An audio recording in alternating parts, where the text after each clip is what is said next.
Let me guess. You're working harder than ever. You earn more than you did 5 years ago. But somehow, it feels like you're still stuck. Savings? Low. Debt? Still there. Stress? Constant. And the worst part? You can't even figure out where your money's going. If that hits home, I've got news for you. It's not your income. It's your spending habits. In this video, we're going to talk about the real reason you feel broke, even when your bank account says otherwise. We're going to shine a light on the little purchases that kill big goals, the emotional traps behind your credit card balance, why you feel like you deserve things that set you back, and how to break the cycle without feeling like you're punishing yourself, because here's the truth: you can't out-earn bad habits. And if you want financial freedom, wealth, and peace of mind, you have to stop asking, "How much do I make?" and start asking, "Where does it go?" This isn't about shame. This is about clarity. And clarity? That's where freedom begins. 1. Death by 1,000 swipes. You don't go broke all at once. It's not the $3,000 TV that ruins you. It's the $30 3 times a day you don't notice. Tap. $12 lunch. Tap. $18 Uber. Tap. $6 coffee. Swipe. $40 late night delivery. You tell yourself, it's just $10, $20, but do that 5 times a week, and you've lost hundreds. Do it for a year? You've lost thousands. This is what I call death by 1,000 swipes. It's financial bleeding you don't feel until you're dizzy and broke. You might say, "Well, I don't splurge," but you don't have to splurge to sabotage your future. These small, mindless expenses add up because they're easy. They're emotional. And they feel too small to matter. But here's the thing: money doesn't care about size. It compounds in both directions. If you cut just $10 per day in spending, that's $3,650 per year, and if invested, that could become over $50,000 in 20 years. The little stuff matters. And if you want to change your future, you start by respecting the small dollars. 2. Emotional spending. Filling the wrong gap. Let's talk about what no bank app shows you. Why you spend. Not what. Not where. But why. Because most of the spending that sabotages your life isn't logical. It's emotional. You're not buying $50 candles because you need them. You're buying comfort. You're buying identity. You're buying relief from stress, loneliness, boredom, comparison, even self-doubt. And marketers? They know this. That's why ads don't show products, they show feelings. Look, emotional spending is human. We've all had that day where retail therapy felt like medicine. But the habit? That's where it gets expensive. If you keep trying to fix emotional problems with financial band-aids, your savings will bleed, and your soul will still feel empty. The fix? Before you buy, ask, what am I really feeling right now? Is this item fixing the emotion, or just distracting me from it? Can I sit with the discomfort instead of swiping it away? Because money isn't therapy. And Target isn't self-care. The moment you stop emotional spending, is the moment you start emotional healing. 3. Lifestyle creep. How good times go bad. You get a raise. You upgrade your apartment. You dine out more. You deserve it, right? Sure. Until your savings still don't grow. That's lifestyle creep, when your spending grows with your income, so nothing ever feels like progress. And here's the worst part: it feels like success. But it's really a trap. Every time you earn more, if you also spend more, you never build wealth. You just upgrade the treadmill. From used cars to leased luxury. From cozy apartments to mortgage stress. From modest weekends to overpriced experiences. And what do you have to show for it? Maybe a few photos. But rarely freedom. Wealthy people don't upgrade with every raise. They expand their margin. They bank the difference. They buy freedom, not furniture. So next time your income goes up, pause. And ask, can I keep my lifestyle where it is? Just a little longer? Can I invest this raise, not absorb it? Because the person who saves their raise today, lives free tomorrow. 4. Subscription drain, the silent wallet killer. You ever sign up for a free trial, and 3 months later, you're still paying for it? Welcome to subscription drain. Netflix, Spotify, Apple, Audible, Hulu, gym, apps, SaaS tools. You get a dozen $9.99 charges a month and think, it's not that bad, until you add it up. The average person pays for 10 plus subscriptions. Most don't use half of them.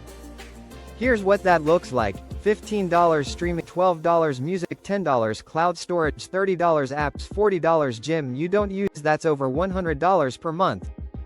Or $1,200 per year, enough to max out a Roth IRA. The fix? Do a subscription audit. Check your bank statement for auto pays. Cancel everything you haven't used in 30 days. Create a rule: if I don't use it weekly, I don't pay monthly. One Sunday afternoon can save you thousands. Because every dollar you keep from autopilot is a dollar that buys your future. Quick check-in. If this video is making you think twice about the way you spend, that's a very good thing. We drop daily videos just like this to help you fix your money story, one small decision at a time. So hit that subscribe button. Tap like if this has already opened your eyes. And drop a comment if this feels familiar, because you are not alone. Let's get back into it. 5. You don't track, you bleed. Here's a brutal truth. If you don't track your money, you're leaking it. No matter how smart you are, if you're not actively tracking where every dollar goes, you're flying blind. And blind budgeting leads to slow, silent self-sabotage. You might say, I kinda know what I spend. That's like saying, I kinda know how much gas is in the tank, and then wondering why you're stuck on the highway. Start by tracking for just 30 days. Use a notebook, Google Sheets, or apps like Mint, YNAB, or Monarch. Doesn't matter how, just start. Track fixed expenses, variable expenses, emotional purchases, micro spending, subscriptions. This isn't about shame. It's about patterns. Once you see the pattern, you regain control. You don't need to become a financial robot. You just need to stop walking around with your wallet half open. Because wealth doesn't come from earning more. It comes from leaks plugged and decisions made. 6. Avoidance spending, the financial escape button. We all do it. We feel anxious, so we swipe. We feel bored, so we scroll and buy. We feel overwhelmed, so we treat ourselves.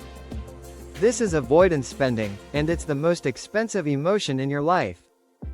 It shows up like buying lunch because you don't have time, swiping Amazon to feel in control, ordering food because life feels too chaotic to cook. You're not spending for value. You're spending to numb. But here's what happens: the stress you avoided, still there. The money? Gone. And now you have two problems. Avoidance spending is a short-term mood boost with long-term consequences. The fix? Create a rule. When I feel like spending emotionally, I wait 24 hours. Replace the swipe with a walk. A journal entry. A breath. Don't let stress pick your purchases. Face the moment, and buy with clarity, not escape. 7. Spending does not equal self-worth. Let me be honest. Most overspending isn't about stuff. It's about status. It's about worth. It's about proving something. You buy the designer thing, because deep down, you want to feel more respected. You buy the nicer car, because you want to feel successful. You pay for everyone at dinner, because you want to feel generous, or admired. That's human. But it's dangerous. Because the moment your spending becomes tied to your identity, you lose your freedom. What happens when you can't afford the lifestyle you've attached to your self-worth? You start hiding. Lying. Burning out to maintain the mask. The wealthy understand something most people don't. I am not what I wear. I am not what I drive. I am not what I spend. Detach your value from your visibility. Because the most powerful people I've met don't spend to be seen. They save to be sovereign. 8. How to rewire the pattern. Now that we've exposed the patterns, let's break them. Here's your simple rewire plan. Step 1. Interrupt the auto spend. Create friction between you and your purchases.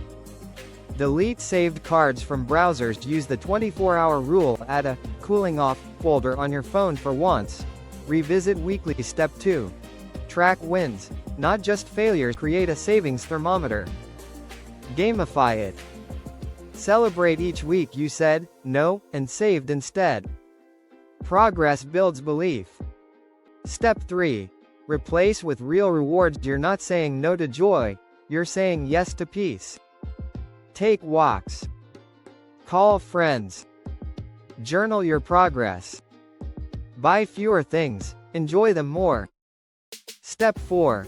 Audit monthly. Pick one Sunday a month. Look at your spending. Ask, did I buy out of need or impulse? Did this purchase move me closer to my goal? Where can I tighten up? You don't need perfection. You need awareness plus intention. Rewiring your spending isn't about deprivation. It's about alignment, making every dollar reflect what matters most. Conclusion. Clarity creates freedom. Let's recap what we've uncovered. The small swipes that add up, the emotions you're trying to spend away, the lifestyle creep that steals your progress, the subscriptions you don't use, the money you don't track, the habits you avoid facing, the self-worth you've tied to purchases, and now, the opportunity to stop feeling guilty, to stop feeling stuck, to stop watching your paycheck vanish every month and wondering why. You can change. And you don't have to become a minimalist monk to do it. You just have to see your spending for what it is, a reflection of your story. So start rewriting it. Build margin. Buy time. Spend less, and live more. And if this video helps shift your mindset, hit like so I know it's hitting home. If you want more no fluff, real talk finance advice, hit subscribe right now. We're building something special here, and I want you in it. Because the moment you stop spending to feel better, you start living with clarity. And clarity? That's how freedom begins.